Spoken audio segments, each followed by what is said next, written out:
What's up guys, it's Philip here. I'm 22 years old and I'm a DJ and producer from Portugal. So, my main goal with this channel is to share everything I know about music production and to make tutorials that I wish I had seen back when I started 6 years ago music production. In this channel I'm going to be making tutorials around future bass, progressive house, which is my favorite genre, big room house, future house, and many others. And today I'm going to talk about future bass. I have a nice track for you guys and I will explain the break and drop, and hopefully you guys will learn something in this video. Also, don't forget to follow me on Instagram and leave a big thumbs up on this video, and without any further ado, let's dive into this tutorial. So guys, this is the project and this is how it sounds.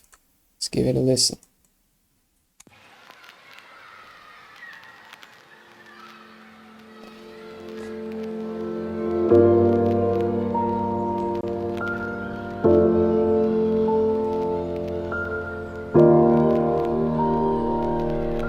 This track from Philip.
And yep, this is how it sounds.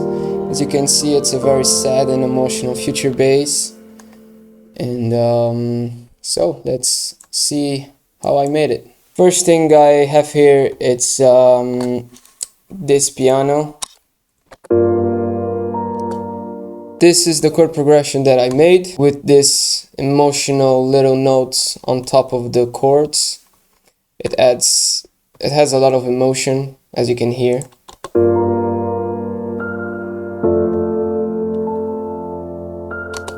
We have here now a piano with reverb, and I recorded, then I reversed it, so it creates this this cool effect that you guys see in a lot of projects and a lot of songs. Next thing what I have here, it's ambience sound. It's from the Kashmir pack. It's wind. You don't really hear it, but it adds a nice background texture. Here it's the vinyl effects. It's good to set up a mood, to give those feelings to the song. And also I have children playing background ambient sound. And this is the most important ambient sound of the track because it gives a really cool vibe. And I really liked it how the piano worked with this ambient sound. So here my advice for you guys is to always add this type of sounds, because it will make your song even better, more rich, and it gives a vibe. A sub drop, I reversed it and it creates this effect. This is just a simple long fill from the Kashmir pack.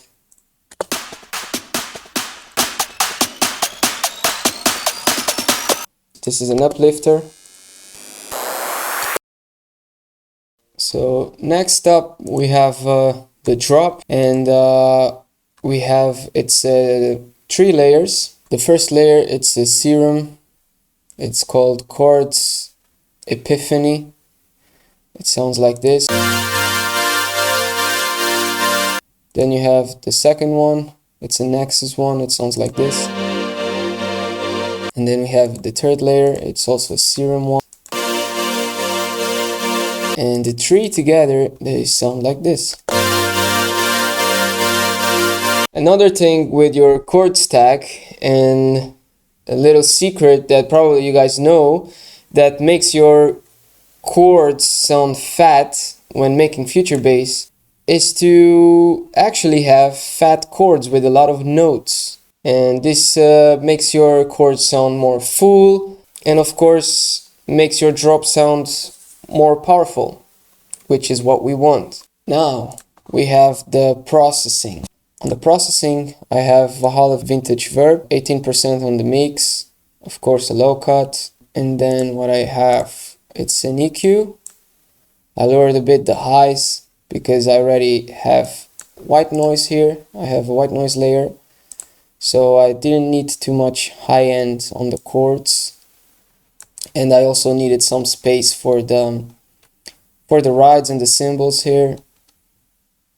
So I have this EQ, and I cut it the sub frequencies, the lower frequencies. Then I have OTT for some compression. Then we have shaper box that gives that bounce on the chords, as you can hear. And the fruity limiter, it's for more sidechain. This is for the kick, and this one is for the snare, exactly. And then we have a filter here for filtering purposes on the track. I believe it's for the build-up, exactly. Next up we have white noise. I made white noise on the tree oscillator, and I think I have processing for the white noise, exactly. Some distortion, some OTT, some EQing. I only wanted these frequencies for the white noise. The white noise also have that bouncy effect with a shaper box, and also a sidechain and a filter for filtering purposes on the track. Next we have the violin layer, which I believe we have two violin sounds from Nucleus on Contact, and the brass sound. So I believe this is a more sustained sound, doesn't have too much attack. It's a string sound, but it's sustained. And this one is spiccato, which has a little bit more attack. And this is a brass sound with he sounds attacky as well. So let's hear how the individual layers sound. Second layer and third layer. So together they sound like this. I believe in the processing we have reverb, and it's quite processed, these three sounds, so they can be more present in the mix because the chord stack is very full, it's very loud, and originally these sounds from the Contact, they weren't so fat and full, so I needed to compress with OTT, to compress even more with Camel Crusher, and add a little bit of distortion, add a little bit more harmonics to the sound with FabFilter Saturn, and some EQ to get rid of the low frequencies, to get rid a little bit of the high frequencies, and more EQing, mid-side EQ here, because I didn't want these frequencies on the stereo information, it was bothering me. Then we have a fruity limiter. We have two. I believe this was for sidechain, but in the end I found that the violins didn't need sidechain and it wasn't affecting the kick and the snare. Next we have the lead. Yeah, it's only one layer, but it's very aggressive and very processed. Let's see the processing of this layer. Yes, as you can see, I used all the slots. We have decapitator, very aggressive, between 9 and 10. It's very exaggerated. OTT, reverb, sound goodizer, and some EQing to get rid of the lows and a little bit of the highs. Shaper box for the the bouncy feel, more EQing was on Imager 2, which is not, it's not doing nothing. Then Fruity Limiter for sidechain. This one is sidechaining the kick, and the second one is it's sidechaining the snare. So next up we have the bass. We have 1, 2, 3, 4, 5 layers. This one is the sub bass, so let's give it a listen to the sub bass.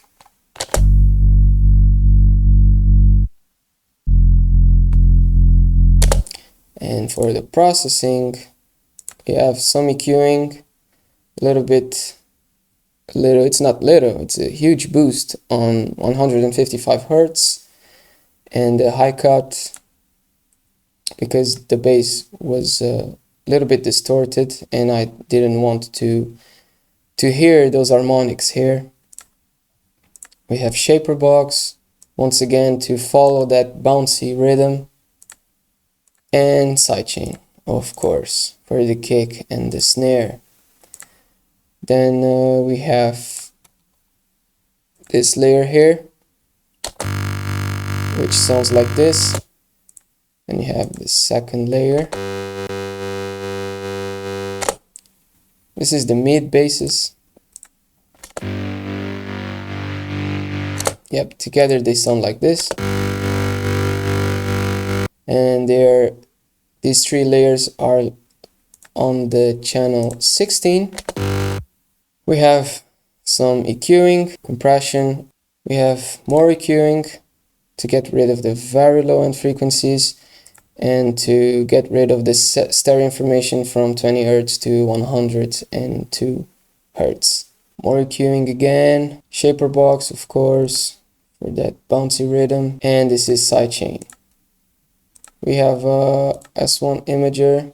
It's not the S1 imager, it must be an error here, which is making these 3 layers sound a little bit more wide. Our final layer, which sounds like this, it's a very high layer, it doesn't have too much low information. We have Fruity Blood Overdrive, Isotope Trash, you know, some crazy processing happening here. But it did sound good. It had a little bit more crunch on top of all the other layers. I rolled off a bit the highs here and get rid of the sub frequencies. Some OTT, more EQing, shaper box as well again. And Isotope was on Imager 2 to narrow a little bit the sound because it was too wide. All the layers together sounds like this. Next up we have the drums and some effects. We have here the reversed violins, a downlifter. This one is a crash. Then we have this sound here. This is for the small pause that we have before the second part of the drop. For the kick we have 3 layers. The top layer sounds like this, it's a little bit wide and crunchy. Then we have this top layer as well to add a little bit more attack to the kick. And this is the kick. And I reversed it. It always sounds good on future bass if you reverse kicks. And together they sound like this. This layer here, it's adding some attack to the kick and to the snare as well, because this kick is following the rhythm of the kick and the snare. So for the snare we have this layer which has a lot of reverb, and this one, yeah, both have a lot of reverb, but it sounds good in the mix. Then we have the ride. No, it's a hope and hi-hat, and this one is the ride, exactly. Then we have more rides that follows a different rhythm. Yeah, basically follows the rhythm of the chords. It's a hi-hat, yeah. All the rides and cymbals together sounds like this.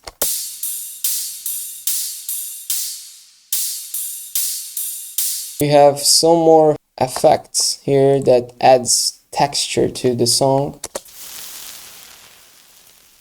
And this is the fill. So all the drums together sounds like this.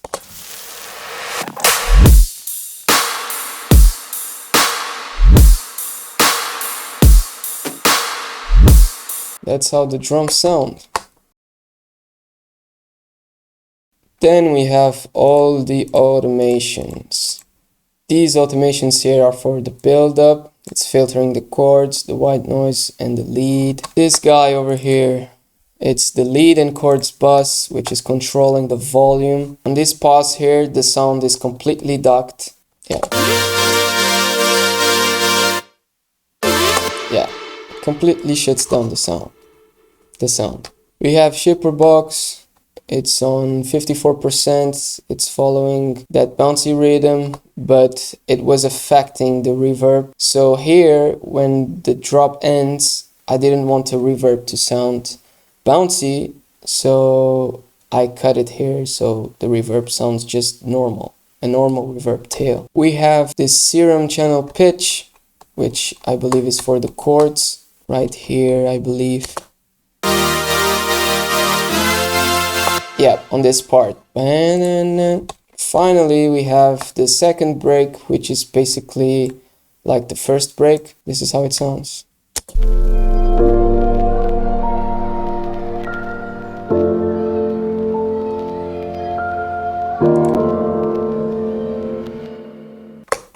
This is how I made this project.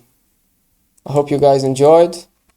And of course, it will be the link on the description for this FLP.